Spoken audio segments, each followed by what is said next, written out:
My name is Sarah Thompson, and if you had told me a year ago that a single moment with my younger brother would reshape our family dynamic forever, I probably wouldn't have believed you. Our lives were ordinary, filled with the usual ups and downs that come with being part of a family in small-town Ohio. But sometimes, it's not the big life events that define us, it's the small, unexpected ones that happen in the quiet corners of our daily lives.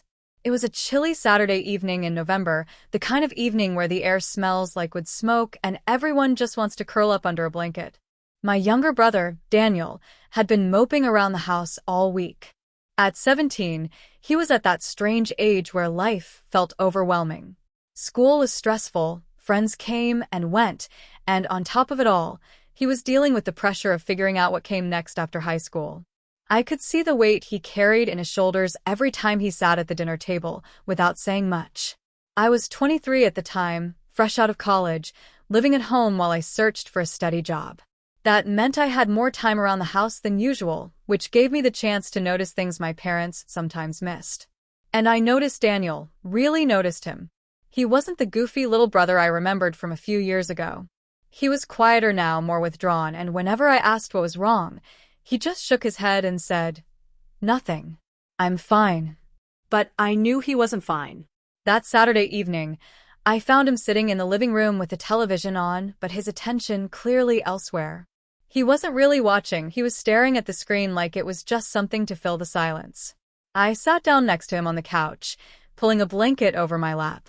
"You okay, Danny?" I asked, nudging him gently with my elbow. He shrugged, his eyes still on the screen. "Yeah. Just tired, I guess." "Tired of what?" I pressed softly. He sighed, finally glancing at me. "I don't know. Everything, maybe." School. People. Just stuff. I wanted to hug him, but I knew if I pushed too hard, he'd retreat again. So I tried a different approach. "You know what you need?" I said, leaning closer with a conspiratorial grin. "A proper movie night. Something good. None of this boring channel surfing." He gave me a half-smile, the first I'd seen on his face in days. "Like what?" "Like whatever you actually want to watch," I said. No judgment. No parents around to roll their eyes. Just you and me. For the first time, his expression softened. He hesitated, then admitted, "There's this documentary I wanted to see, but I figured no one else would want to watch it." "Try me," I said. "It's about space exploration," he said quietly, almost embarrassed. "Like NASA missions and stuff." I grinned. "Daniel Thompson, are you kidding me? You've been obsessed with space since you were 5 years old. You used to make paper rockets and tape them to your ceiling." He chuckled, shaking his head. "Yeah, I guess I did." "Then let's watch it," I said firmly. "Right now." No holding back. "Show me exactly what you want to watch." And that was the beginning of something I didn't realize would matter so much. We queued up the documentary, and for the first time in weeks, I saw my brother's eyes light up. He leaned forward, pointing out details about the space shuttle, rattling off facts about astronauts, and explaining concepts with so much enthusiasm that I almost forgot I was watching a film. What I was really watching was him, his passion, his excitement, his love for something that made him feel alive again. And I didn't hold back either. I asked questions. I laughed at his nerdy jokes. I let him be the expert, the teacher, the one guiding me. For 2 hours, I gave him my full attention, and I could see how much it meant to him. It wasn't just about the documentary. It was about being seen, about knowing that someone cared enough to share in what he loved. When the credits rolled, Daniel looked at me with a shy smile. "Thanks, Sarah." That actually made me feel better. I reached over and squeezed his hand. "Anytime, Danny. Seriously.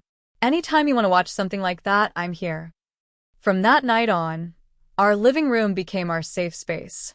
Every week, Daniel picked something he wanted to watch, and I made popcorn or hot chocolate. Sometimes it was another documentary about space, sometimes a movie about history, sometimes even a silly comedy just to laugh. And each time, I showed him that I was fully there with him, no distractions, no judgment. What I didn't realize until much later was that those simple evenings were helping Daniel more than I ever knew. His teacher started telling my parents he seemed more engaged in class. He started talking more at dinner, opening up little by little. And eventually, he confessed to me one night that he was thinking seriously about studying aerospace engineering. I always thought it was just a dream, he admitted, fiddling with his sleeve. But now I think maybe I can actually do it. I smiled at him, my heart full. Of course you can. And I'll be right here cheering you on.